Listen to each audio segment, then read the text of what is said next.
Welcome to Mayuri kids club. आज का topic है हमारा verbs form in English grammar. Yes, आज हम पढ़ने जा रहे हैं इस वीडियो में वर्ब्स की फॉर्म। तो हमने कल पढ़े थे वर्ब्स क्या होती हैं, वर्ब्स के टाइप्स क्या है एंड हमें वर्ब्स की नीड क्यों पड़ी। तो वर्ब एक ऐसा टॉपिक है जो कि हमें आना ही चाहिए। विदाउट वर्ब्स, जैसे कि मैंने कल बताया था आपको कि हमें वर्ब की नीड क्यों पड़ी है। तो वर्ब एक ऐसा टॉपिक है या यूं के लिए कह लीजिए कि वर्ब सेंटेंस का या विदाउट वर्ब सेंटेंस हम नहीं बना सकते। यह मैंने कल ही बताया था। वर्ब्स के बिना सेंटेंस मीनिंगफुल बिल्कुल नहीं है, ना ही वो कंप्लीट होता है। तो वर्ब्स हमारा क्या है, सेंटेंस का इंजन है।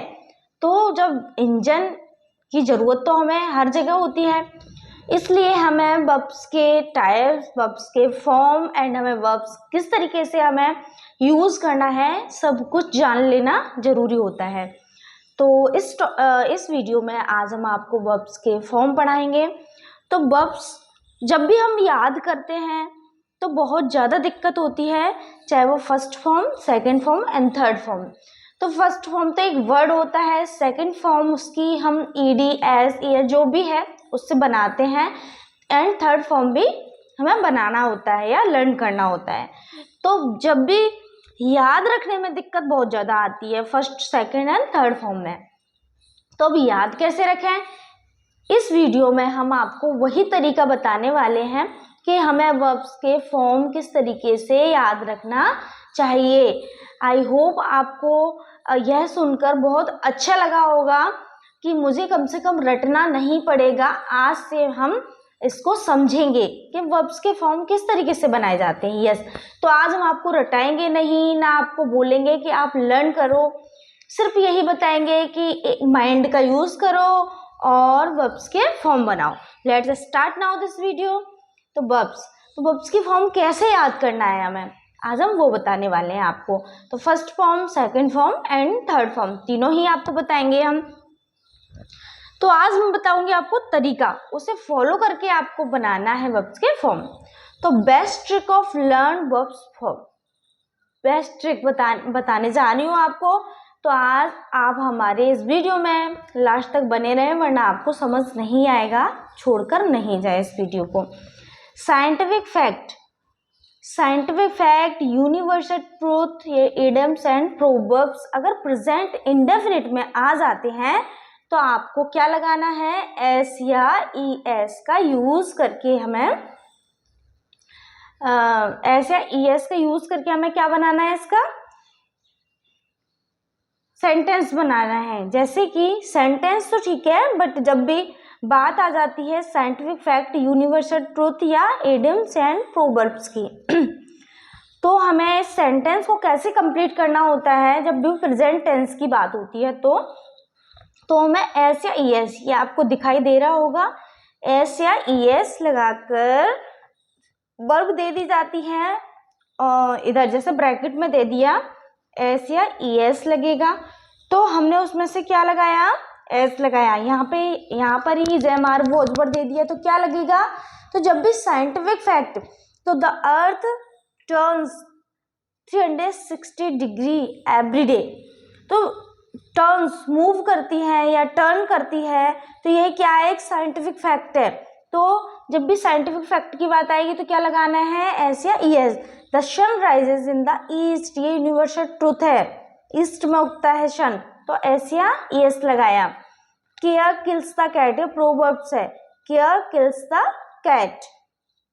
अब सेकंड है, बी हो तब क्या करें, तो बी अगर आएगा तो इज एम आर का यूज होगा।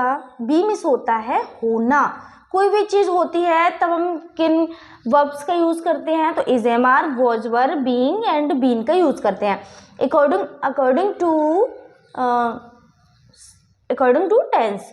तो किसकी बात हो रही है, आई एम नॉट एंग्री, मैं एंग्री या गुस्से में नहीं हूँ। आई वॉज हंग्री, मैं गुस्से में नहीं था। तो ये चीज आपको देखनी पड़ेगी कि किस चीज की बात हो रही है। अगर बी के साथ में अगर बी दे दिया और डैश डैश इस तरीके से कुछ दे दिया, कोई वर्ड कंप्लीट करने के लिए तो आपको उसमें देखना पड़ेगा कि प्रेजेंट की बात हो रही है, पास्ट की बात हो रही है, किस चीज़ की बात हो रही है। तो अगर प्रेजेंट की इज एम आर, पास्ट के तो was were, and be is, अगर बीइंग आया है तो ED, he is being killed with a knife, तो अपन क्या लगाएंगे, ईडी का यूज करेंगे। तो ये चीज हमें याद रखनी पड़ेगी। अगर scientific fact, universal truth, idioms, proverbs अगर प्रेजेंट टेंस में है तो ऐसे यस का यूज करेंगे। अगर बी है तो is am are, was were या बीइंग या बीन का यूज करेंगे। अब मॉडल वर्ब में किसका यूज करेंगे, मॉडल वर्ब में प्रेजेंट टेंस के अंदर हमेशा सिंपल मीन्स फर्स्ट फॉर्म का यूज होता है, जैसे I can speak in English. अब पास्ट मॉडल में क्या करेंगे, पास्ट मॉडल में हैव लगा देंगे, जैसे आई कैन, जैसे आई कैन लगाया यहाँ पर वैसे ही हम हैव का यूज करेंगे। I could have speak, spoke, spoken, तो स्पोकन हो जाएगा यहाँ पर। तो किसका यूज किया, थर्ड फॉर्म का यूज किया। ऐसे ही पैसिव वॉइस में भी हम किसका यूज करेंगे, थर्ड फॉर्म का यूज करेंगे। अब बात आती है कि हम किसमें ईडी लगाएं और किसमें ईडी ना लगाएं। जैसे कि मैंने बोला वर्ब्स के फॉर्म हम किस तरीके से याद रखें, ये तो बात हुई हमारी कि अगर क्या चीज आ जाए तो हमें क्या लगाना है वर्ब में। तो अब बात आती है ट्रिक की, कि किस तरीके से हम ट्रिक वाइज फॉर्म को याद रखें। तो इस चीज़ को हमेशा आपको याद रखना है और इसी चीज़ को आपको फॉलो करना है। रेगुलर वर्ब्स, तो रेगुलर वर्ब्स क्या होती हैं, इस चीज़ पे आप बस एक बार नज़र डाल लीजिए, आप बस एक बार देख लीजिए, उसके बाद आपको खुद से फॉलो करना आ जाएगा। जिसमें सिर्फ ईडी लगाकर सेकेंड फॉर्म या थर्ड फॉर्म बनी हो। तो ईडी लगाकर कौन सी जैसे bark, barked, bark, play, played, played, abuse. तो ये क्या है हमारी फर्स्ट फॉर्म, ये क्या है सेकंड फॉर्म, ये क्या है थर्ड फॉर्म। तो सेकंड में देखिए ईडी लगा, थर्ड में देखिए ईडी लगा। तो यही बात हो रही है कि जिस वर्ब में ईडी लगाकर सेकंड या थर्ड फॉर्म बनी है वो रेगुलर वर्ब्स होती हैं। रेगुलर वर्ब्स हमारे 97% यूज की जाती हैं।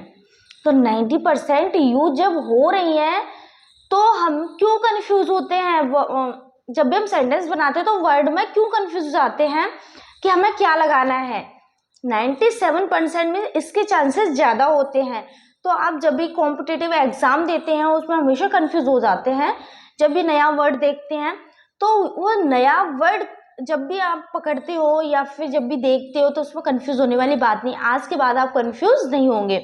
इर्रेगुलर फॉर्म 3% ही यूज की जाती हैं। ऐसी वर्ब्स जिसमें ईडी लगाकर नहीं बल्कि एक अलग ही वर्ड निकल के आता है सेकेंड एंड थर्ड फॉर्म में। जैसे कि बी क्या है हमारी फर्स्ट फॉर्म, सेकेंड कौन सी है, बी की सेकेंड होती है वाज, वर, और थर्ड होती है बीन। तो यहाँ कुछ अलग ही निकल के आया। बी वॉज या वर्ड लगाएंगे या बीन। गो वेंट गोन होगा, एंड कम कैम कम होगा। तो आप देख पा रहे होंगे कि फर्स्ट में कुछ और है, सेकंड में कुछ और है, एंड थर्ड में कुछ और है। तो ऐसी वर्ब को बोलते हैं इर्रेगुलर वर्ब्स। अब आपको कंफ्यूजन कैसे हटाना है ये तो मैंने बता दिया। अब कंफ्यूजन हटाने की बात आती है तो कंफ्यूजन ऐसे हटाना है कि इर्रेगुलर वर्ब्स के कुछ ही इर्रेगुलर वर्ब्स होती हैं जिनको आपको अगर याद कर लेते हैं आप, उसके बाद अगर कोई भी वर्ड आता है वो सब क्या है, रेगुलर फॉर्म है। रेगुलर फॉर्म में ईडी ही लगाना है सब में। मोस्टली रेगुलर फॉर्म का ही यूज किया जाता है। जैसे मैंने बोला 3% इरेगुलर, तो 3% जो है वो हम याद करके जाएंगे ना। जब भी कॉम्पिटिटिव एग्जाम या बोर्ड एग्जाम की बात आती है तो इरेगुलर फॉर्म को हम लर्न करेंगे। और आपको अगर इरेगुलर फॉर्म की वीडियो चाहिए तो आप मुझे कमेंट बॉक्स में बोल सकते हैं, जिससे मैं इरेगुलर वर्ब्स जो भी हैं मैं उसकी एक अलग से वीडियो बना दूंगी, जिससे आपको इरेगुलर फॉर्म में प्रॉब्लम नहीं आएगी। तो कुछ ही इर्रेगुलर फॉर्म होती हैं जिनको हमें यूज करना होता है।